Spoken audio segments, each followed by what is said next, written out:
Hello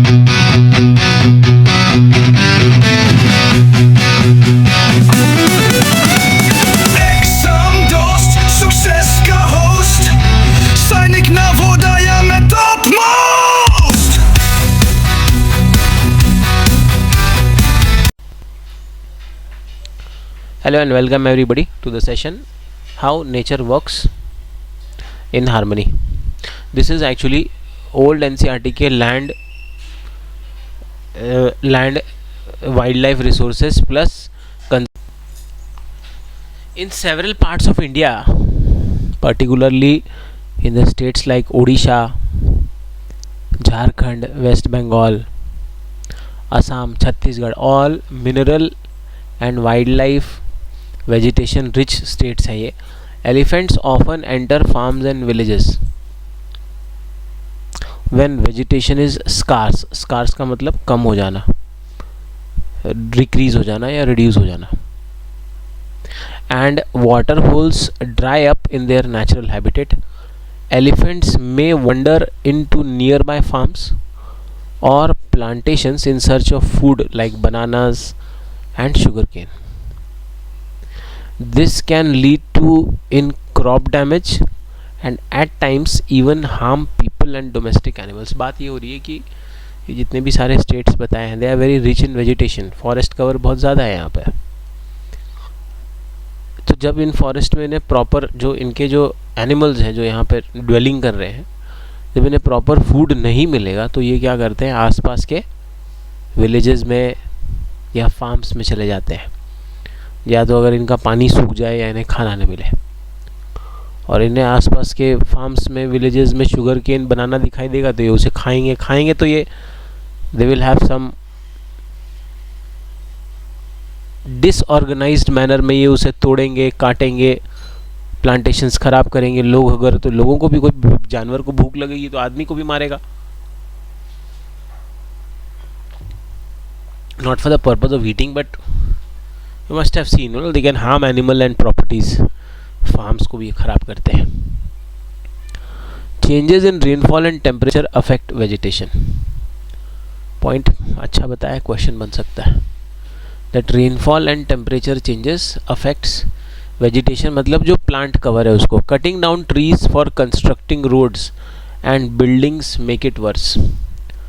ये road बनाने के लिए, इंडस्ट्रियलाइजेशन डेवलपमेंट करने के लिए जो हम पेड़ काट रहे हैं, इससे ये सिचुएशन, कौन सी सिचुएशन, वेजिटेशन की सिचुएशन और ख़राब हो रही है और जिससे रेनफॉल और टेम्परेचर भी घट रहा है. This leads to shrinking and drying of forest, the natural home of animals. When forest can not support wild life, animals tend to move into human habitats. जब इनको फॉरेस्ट में जगह नहीं मिलेगी तो ये ह्यूमन हैबिटेट्स मतलब विलेजेस हैं, अभी आजकल तो टाउन्स में, सिटीज़ में भी आपको देखने को मिल रहे हैं. Elephants are adapted to forest life but sudden changes make it hard for them to survive. Wild life ecologists have identified and marked corridors in many part of the country to allow safe movement of animals. Corridor मतलब passage हो गया. तो wild life ecologist ने कई ऐसे corridor बनाए हैं जो एनिमल के मूवमेंट के हिसाब से बनाए हैं कि हमें पता है कि अभी एनिमल्स भी रैंडमली ट्रैवल नहीं करते हैं, उनका भी एक स्पेसिफिक वे होता है मोस्ट ऑफ द टाइम. तो वो आइडेंटिफाई किया है. These corridors correct forest habitats enabling wildlife such as elephants to travel in need between large forest area without coming into conflict with human settlement. तो ये जो point रहा corridor का वो है कि फॉरेस्ट टू फॉरेस्ट ट्रैवल करने के लिए बनाया गया है ताकि ये एनिमल्स जो हैं कहीं ह्यूमंस के बीच में ना घुस जाएं. तो that is the importance of corridor. The chain of events shows how closely nature's elements are connected. To understand such interconnection, we must study the component of our environment. क्या component है? How do we experience and interpret our surrounding? You learnt in Curiosity grade 6 chapter Diversity in the Living World that different habitats have different kind of plants and animals. A habitat is simply place where an organism lives. Habitat को define किया हुआ है. It could even be just the bark of a tree. जहाँ पे micro organism या insects रहते हैं. Bark of a tree is also a habitat. The plants and animals interact with each other and adapt to survive in the surrounding conditions they live in. और हमने ये पहले भी देखा है कि कई सारे प्लांट्स और एनिमल्स हैं वो आपस में एक दूसरे पर इंटरडिपेंडेंट है. आगे उन्होंने बताया explore to nearby habitats and identify both the living organism and the non living components. इस पर क्वेश्चन की कुछ बात नहीं. लेट अस एक्सप्लोर में बता रहे identify 2 habitats in your surrounding. These could be any 2 of the following: pond, forest, agriculture farm, और even a large tree like banyan, mango और पिलखान, वाइट फिग ट्री. किसमें से कोई भी आप एक हैबिटेट ले लीजिए and list the living beings and non living things that you observe in this habitat. Record your observation. आगे टेबल जो दिया हुआ है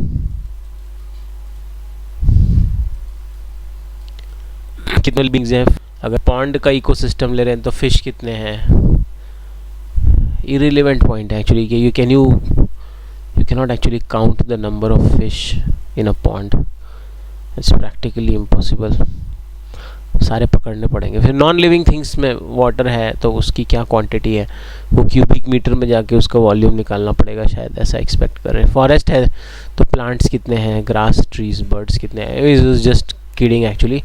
अब they are just trying to give you a overview. वो ये नहीं बोल रहे हैं कि एक्चुअली में जाके फिश काउंट करना है पॉन्ड में जाके या वाटर को मेजर करना है. They are just giving you an idea of the components of different habitat. तो यहाँ पर आप देख सकते हो पॉन्ड हैबिटेट है. कितना अच्छा पॉन्ड है. यहाँ टॉर्टॉइस भी है.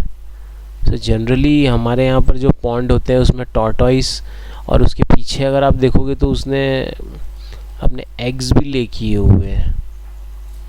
टॉर्टॉइस के ही एग्स हैं या पता नहीं है, कैरी ले जा रहा है, पानी में छोड़ देगा. ये इधर एक फ्रॉग है.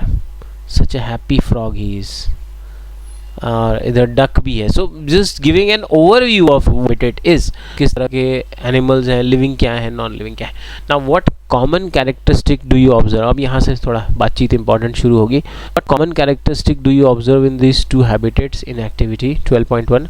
The similarities are that both habitats. Important point है, यहाँ से बन रहा है that both habitats have living beings as well as non-living things. तो दोनों ही habitat में living भी है, non-living भी है. However, the type of living are different and the non-living things are also vary. The living beings you have recorded in table 12.5 are termed as biotic components. तो यहाँ पर एक बन सकता है कि biotic component मतलब क्या होता है. तो living beings होते हैं, वो प्लांट्स हो सकते हैं, वो एनिमल्स हो सकते हैं, वो इंसेक्ट्स हो सकते हैं. एंड नॉन लिविंग को हम बोलते हैं एबायोटिक. चलो ये तो बहुत इंपॉर्टेंट पॉइंट ये नहीं है. इन जनरल नॉलेज से भी आप इसका आंसर दे सकते हो कि एबायोटिक मतलब नॉन लिविंग हो गया, एयर आ गया, वाटर आ गया उसमें, और लिविंग मतलब बायोटिक आ गया. तो ये तो कोई ट्रिकी पार्ट नहीं है. इज नॉट वेरी, शायद क्वेश्चन के चांसेस कम है, लेकिन फिर भी एक ट्रू एंड फॉल्स में आप इसको ध्यान में आप रखिए. आगे बताया have you ever wondered why some organism. Aquatic ecosystem के बारे में बात करें. Every organism needs specific conditions to survive. Important point है. From this activity you can see that different habitats offer different living. अब आप ट्री के ऊपर रहोगे तो अलग हैबिटेट है, अलग कंडीशन है. पॉन्ड में रहेंगे तो अलग है. यहाँ पर फॉरेस्ट हैबिटेट की बात चल रही है तो अलग तरह के एनिमल्स हैं, अलग तरह के लिविंग नॉन लिविंग थिंग्स हैं. Activity 12.1 you listed fish as a biotic component of the pond. A pond provides shelter and space to grow, which are the conditions essential for the survival of organism. Fish obtain their biotic needs such as food from small plants and animals and abiotic needs such as oxygen from water. तो यहाँ पर उन्होंने ये बताने की कोशिश की है कि फिश को बायोटिक कंपोनेंट और एबायोटिक कंपोनेंट दोनों की ही ज़रूरत है. बायोटिक कंपोनेंट को उसको एज अ फूड की ज़रूरत है, वो प्लांट्स खाएंगे, वो छोटे एनिमल्स को, छोटे फिशेस को खाएंगे. और एबायोटिक कंपोनेंट में उसे ऑक्सीजन और वाटर दोनों की ज़रूरत है. Other living beings also inhabit the pond such as frog, fresh turtles, snakes, dragonflies, mosquitoes, snails, ducks, along with plants like algae, diatoms, duckweeds and lotus. They all interact with the other living beings and non-living things present in the places where grow and thrive. तो basically किसी भी habitat में biotic component मतलब living component और abiotic component मतलब non living component के बारे में एक आपको आइडिया देने की यहाँ पर वो कोशिश कर रहे हैं. Each habitat has its own biotic component and physical conditions: air, sunlight, water, temperature and soil. So these are classified as physical conditions. Abiotic component है ये, फिजिकल कंडीशंस इनको बोला है. बोल रहा है कि हर एक हैबिटेट में बायोटिक कंपोनेंट होंगे और एबायोटिक कंपोनेंट ना लिखकर फिजिकल कंडीशन लिख दिया, air, sunlight, water, temperature and soil. तो क्वेश्चन क्या बन सकता है? Abiotic components are also known as physical conditions, air, sunlight, water, no problem. Different organisms live in the same habitat में use the resources in different way. कह रहा है कि एक हैबिटेट में रहने वाले अलग अलग ऑर्गेनिज्म जो है वो रिसोर्सेज को अलग अलग तरीके से यूज़ कर सकते हैं. एग्जाम्पल भी समझा है. A forest might be warm during the day and cool at night. A snake that comes out at night and a rodent active during the day both live in the same habitat but they face different conditions. This is how living organism coexist in harmony in the same habitat. तो ये nocturnal और diurnal की बात है कि भाई जो nocturnal animals होंगे वो दिन में, फॉर एग्जांपल फॉरेस्ट की बात चल रही तो दिन में अपना काम करेंगे. जो डायर्नल एनिमल्स होंगे, नॉक्टर्नल जो होंगे वो नाइट में करेंगे, डायर्नल जो होंगे वो डे में अपना काम करेंगे. जैसे इन्होंने बताया भी कि रोडेंट्स वगैरह जो होते हैं, रैट वगैरह, वो रात में निकलते हैं बाहर. स्नेक वगैरह होते हैं वो दिन में बाहर निकलते हैं. Who all live together in nature. You have observed fish in a pond in activity 12.1. Did you see only a single fish? Most likely you may have seen many fish of same kind. The group of fish of the same kind living together in a pond habitat is called a population of that particular fish. In this way we can observe and record population of different kind of organism in a single habitat. अब define करते समय इन्होंने बात fish की है, लेकिन definition इन्होंने population की दी है. अब ये पॉपुलेशन एक टर्म है जो कि साइकोलॉजिकली और हर तरीके से बहुत इंपॉर्टेंट है. इन्होंने एग्जाम्पल तो फिश का दिया है पर डिफाइन इन्होंने पॉपुलेशन टर्म को किया है. तो आप इसकी ब्रॉडर मीनिंग समझिएगा. सिर्फ ग्रुप ऑफ फिश नहीं, group of any type of animal और any type of living thing of same kind living together in a pond habitat. अब फिश है तो पॉन्ड हैबिटेट है, कुछ और होगा तो वो हैबिटेट चेंज हो जाएगा. तो कह रहा है कि जो ग्रुप ऑफ एनिमल, जो सेम काइंड ऑफ एनिमल्स होते हैं जो एक साथ एक हैबिटेट में रहेंगे, that is called the population of that particular animal. उसे हम पॉपुलेशन कहेंगे. तो यहाँ पर उन्होंने पॉपुलेशन को डिफाइन किया है.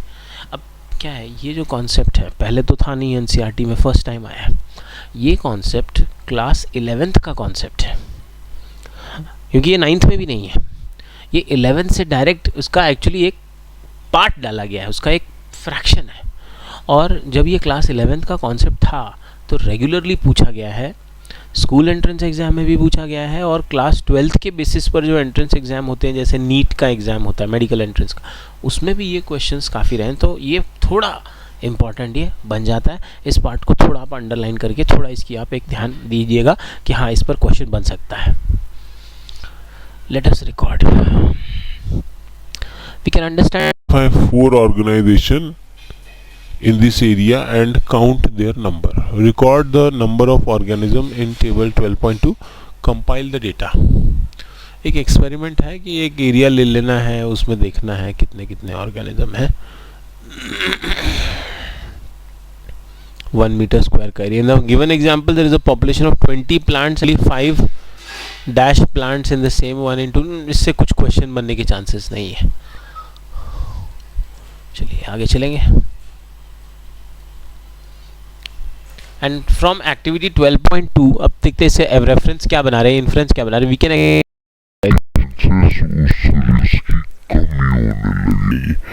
वैसे लॉजिकल अप्रोच है, इसका कोई भी आंसर दे सकता है, बिना बुक पढ़े भी आ सकता है, तो शायद ना पूछा जाए. You observe that different group of organism live together in a habitat. अब पॉपुलेशन से ये बात कर रहे हैं कम्युनिटी की. A community comprises different populations sharing the same habitat. मतलब एक हैबिटेट के अंदर जो अलग अलग populations हैं उन सबको मिला दो तो बन गई community. The biotic components of a habitat such as the plants,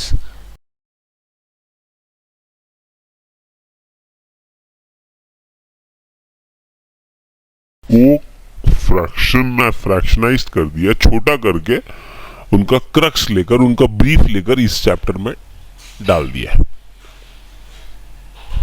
तो हमें देखने में लगता है कि क्या कम्युनिटी से क्वेश्चन आएगा, क्या पॉपुलेशन से क्वेश्चन आएगा, लेकिन उनसे भी डिफिनेशन बेस्ड क्वेश्चन बन सकते हैं और एप्लीकेशन बेस्ड क्वेश्चन भी बन सकते हैं। तो थोड़ा इसकी अंडरस्टैंडिंग के साथ पढ़ना ज़रूरी है। These organism interact and depend on one another for survival. अभी आगे देखेंगे क्या है इसमें, कैसे वो एक दूसरे पर डिपेंड करते हैं। You may have seen brightly coloured flowers blooming on you.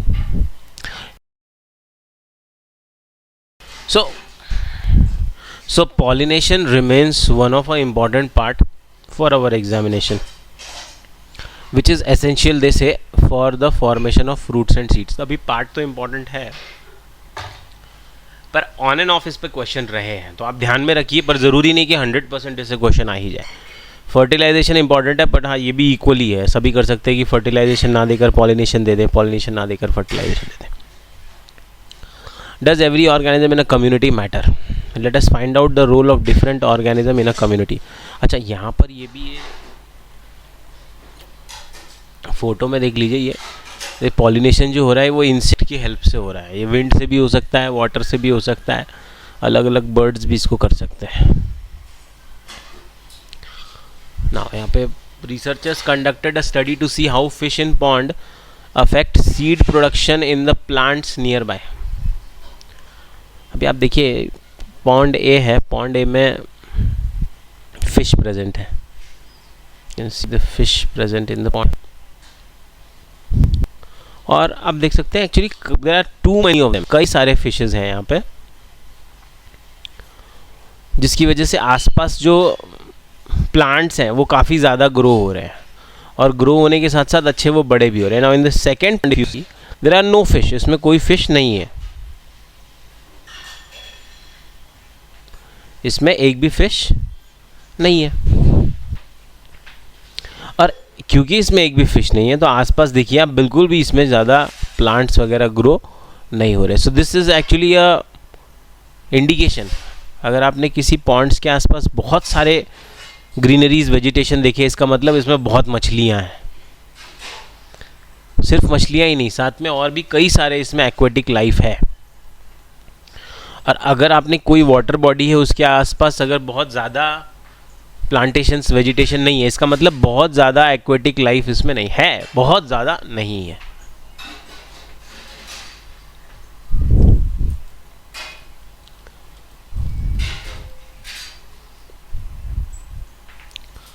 Now, two ponds with fish and large number of flowering plants around it. B, without fish and fewer flowering plants around it. Think of a reason for this. Compare the number of dragonflies, bees and butterflies in both the ponds. Do you find any relationship between the number of dragonflies and bees, butterfly? We observe that in pond A with fish, the number of dragonflies were less as compared to the pond B. तो यहाँ पे देखेंगे कि आप pond B में butterfly, ये dragon fly है, ये ज़्यादा है, ए में नहीं है, एक दो ही है।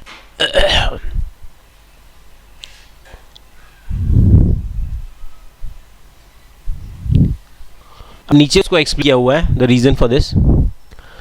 Fish eat dragonfly larva, so ponds with fish have fewer dragon flies.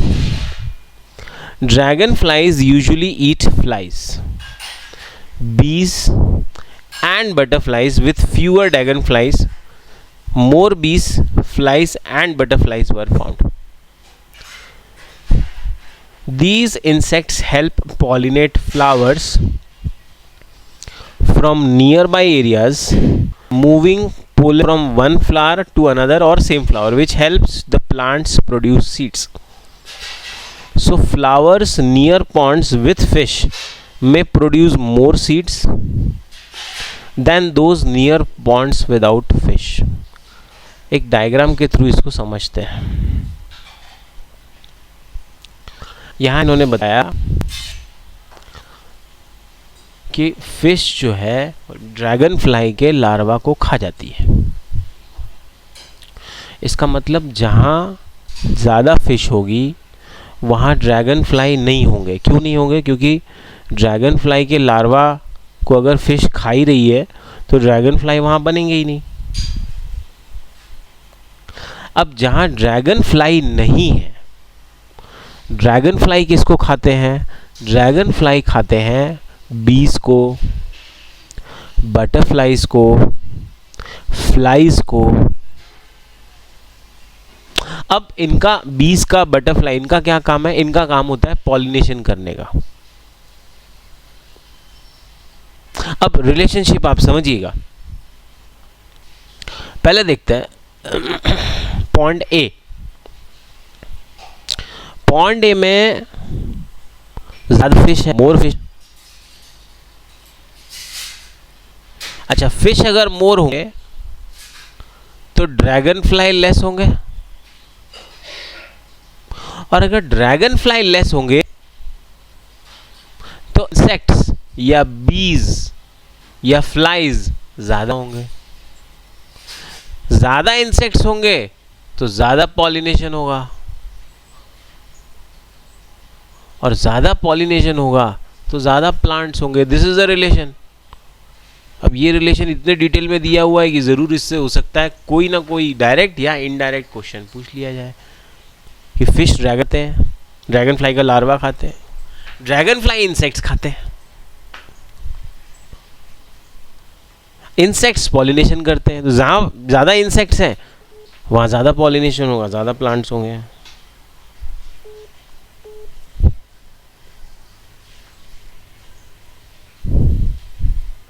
वैसे वर्षा आप दूसरा देखिए, यहाँ पर फिश है ही नहीं। अब यहाँ फिश नहीं है तो यहाँ जहाँ ज़्यादा ड्रैगन फ्लाई होंगे वो सारे के सारे इंसेक्ट्स को, बीज को, फ्लाइज को खा जाएंगे, तो वहाँ पॉलिनेशन नहीं हो पाएगा। पॉलिनेशन नहीं होगा तो प्लांट नहीं होगा। ये उन्होंने रिलेशनशिप बताने की कोशिश यहाँ पर की हुई है, क्योंकि डायग्राम के साथ दिया हो सकता है क्वेश्चन इस पे पूछा जाए। Now what does the study show? How does the population of fish in a pond affect the seed production in nearby plants? This study shows how biotic components, which is the fish, the dragonflies, the pollinators, the plants, and abiotic components like temperature, water, nutrients, they interact with and affect each other. Similarly, can overfishing by humans change this balance? Yes. अगर overfishing कर दोगे, fish कम कर दोगे तो फिर से plants कम हो जाएंगे. How do you think it may affect living and non-living part of the habitat? चलिए आगे चलते हैं. What are the different types of interaction among organism and their surrounding? In grade 7 you learn about how plants and animals need air, water, soil and sunlight to grow. Living organism or the biotic community depend on non-living things, that is abiotic components. तो question ये बन सकता है कि biotic components are depend on abiotic for their survival. Plants and animals also depend on each other for nutrition, respiration, reproduction. These are interactions among the biotic components. So both type of interaction among biotic components and between biotic and abiotic components are important for survival of any habitat. मतलब biotic और biotic का relation होना चाहिए, जो कि हमने देखा fish, dragonfly और इंसेक्ट के बीच में, और एबायोटिक का होना चाहिए. फिर बायोटिक एबायोटिक का तो होगा ही, क्योंकि बायोटिक में एनिमल्स को तो एयर की ज़रूरत है ही. एबायोटिक कंपोनेंट हो गया एयर, बायोटिक हो गया एनिमल्स, तो एनिमल्स को एयर भी चाहिए, सॉइल भी चाहिए, टेम्परेचर भी चाहिए. सो बायोटिक और एबायोटिक का रिलेशन तो होता ही है. बायोटिक का भी होता है. अच्छा, एबायोटिक का इन्होंने नहीं बताया, पर उस पर क्वेश्चन पूछे के जाने के चांसेस नहीं है. क्यों नहीं? क्योंकि उनका भी आपस में रिलेशन होता है ना. Land and soil they are also dependent on each other. Land and water are dependent, land and air are dependent. तो यहाँ पर इन्होंने बताया कि आपस में कैसे उनका इंट्रैक्शन चल रहा है. प्लांट्स का एनिमल्स के साथ चल रहा है, इंसेक्ट्स का दूसरे रेप्टाइल्स के साथ चल रहा है, बर्ड्स का एयर के साथ चल रहा है, सन का land. So they are just telling that how they are interacting with each other.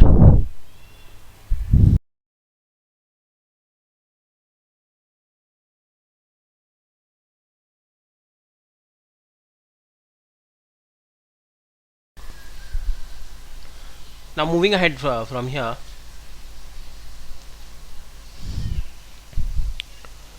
say let us look at the figure 12.5 and trying to identify interaction between biotic components and between biotic and abiotic components based on your learnings.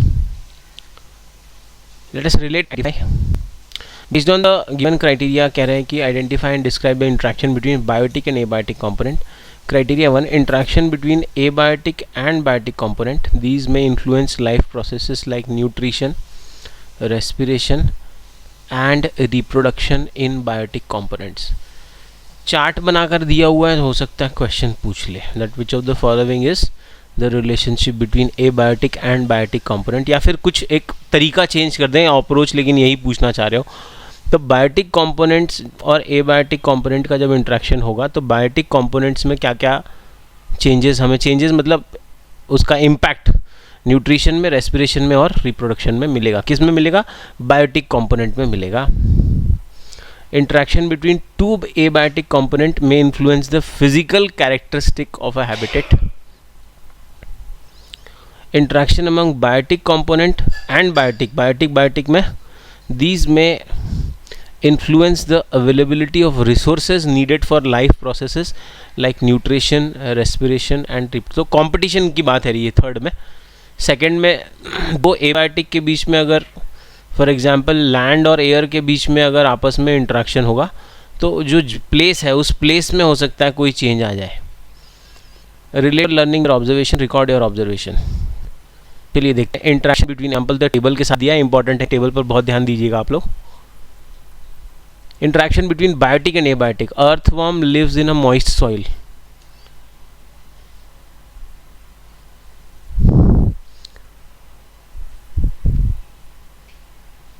So many microbes are present in the pond. A fish lays eggs in the water. तो ये interaction है biotic और abiotic का. Second है interaction between two abiotic. The day temperature is high due to the bright sunlight. Water is evaporating fast due to the sunlight. तो उसका impact क्या है? ये air current is blowing slowly on the water surface creating gentle waves. The soil near the pond is moist. Third is interaction among the biotic. A frog eats insect. Water snake eats fish. Frog and fish may compete for small insects larvae. A fish lay eggs in water near vegetation to protect them from other fish of. तो तीनों ही component के आपस के interaction के बारे में उन्होंने examples दिए हुए हैं जिस पर कि आपको एग्जाम में क्वेश्चन बन सकते हैं. तो चार्ट को थोड़ा सा ध्यान से आपको एनालाइज करना होगा, देखना होगा कि इनका आपस का इंटरेक्शन से किस तरह की चेंजेस हो सकते हैं. Moving further in activity for understood different types of interaction occur within a habitat. From this you can infer that the biotic components like plants, animals, microorganisms and abiotic components air, water, soil, sunlight, temperature in a habitat interact with each other to form a ecosystem. A population, community, now ecosystem. सारे terms important हैं. So ecosystem is the interaction between biotic and abiotic component of a habitat. So talking about how a small change can actually bring a big impact. And that we have seen an example of dying of plants can actually leads to huge loss in the agriculture by the increased level of insects and pests in the surrounding area. Let us move further. In the 1980s, India was a significant exporter of frog legs, especially of the Indian bullfrog. Indian bullfrog name is Hoplobatrachus tigrinus.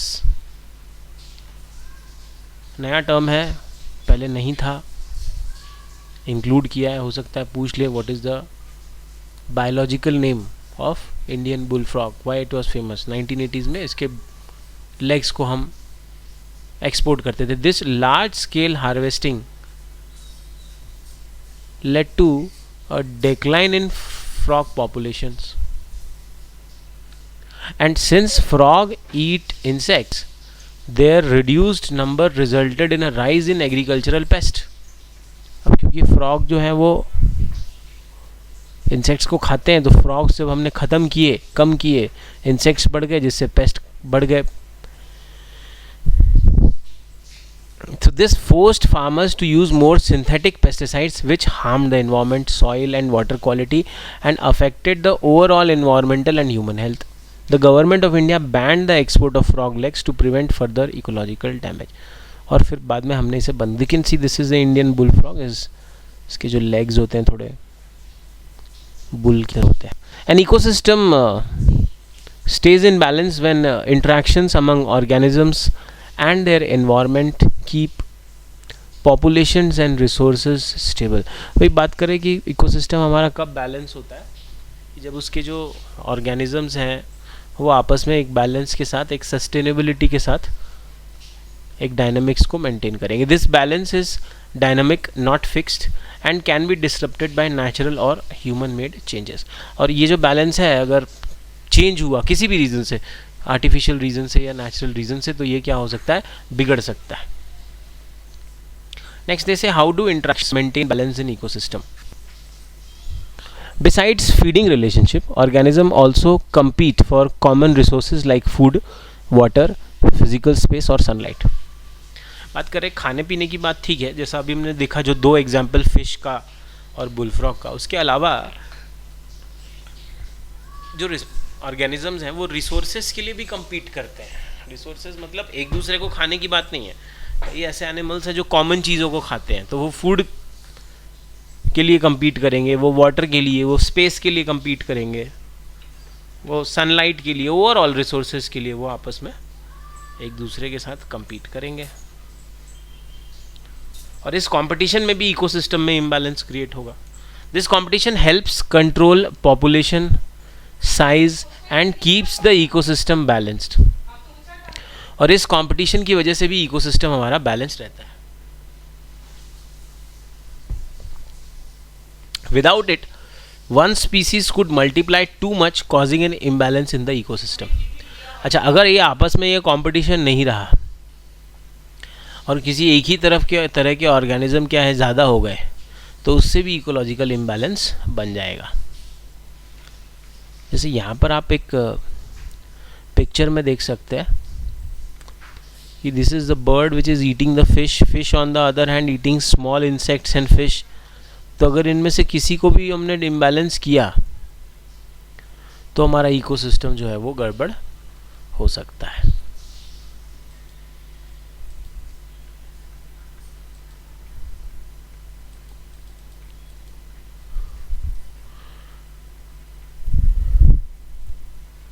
Coming to the next part, mutualism. Mutualism, these are the three phenomena. Mutualism, both organisms, this is a type of association, relationship.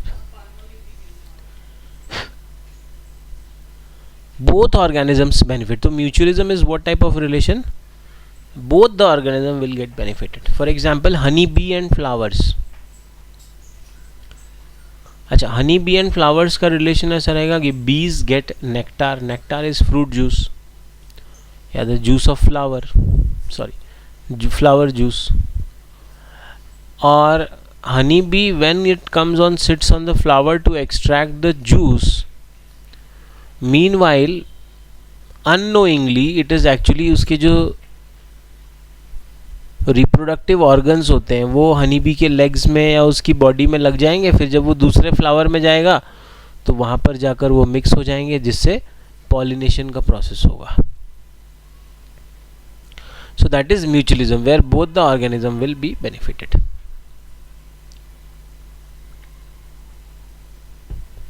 Commensalism, one organism benefits while the other is not affected. तो एक organism का फायदा होगा, दूसरे को ना फायदा होगा ना नुकसान होगा. Example, orchids on trees. Orchids gets nutrition. इसमें ट्री का कोई नुकसान नहीं है. ऑर्किड्स क्या होते हैं, ट्री के ब्रांच पे आके लग जाते हैं, वो न्यूट्रिशन ले लेते हैं, ट्री के ब्रांच को वो कोई नुकसान नहीं पहुंचाते. इस तरह के रिलेशन जहाँ पर एक का फायदा होगा, दूसरा का ना फायदा ना नुकसान. कमेंसलिज्म, क्वेश्चन पूछ सकते हैं कि कमेंसलिज्म में किसका बेनिफिट होता है, दोनों का होता है, दोनों का नहीं होता है, एक का होता है. तो उसमें एक का बेनिफिट होता है, दूसरे का अनअफेक्टेड रहता है वो. That is a important part.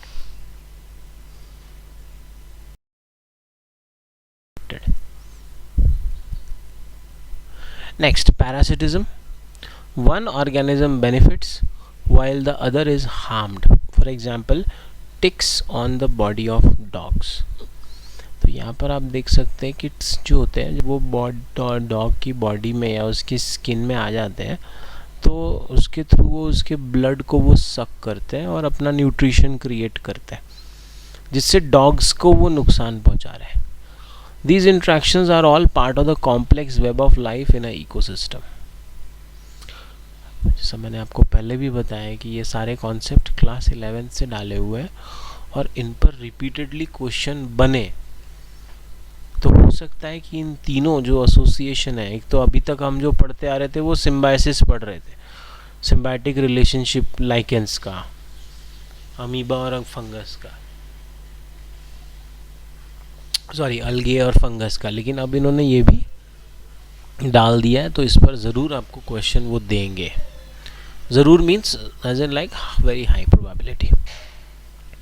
Next is Asir Jawahar Thomas John Singh.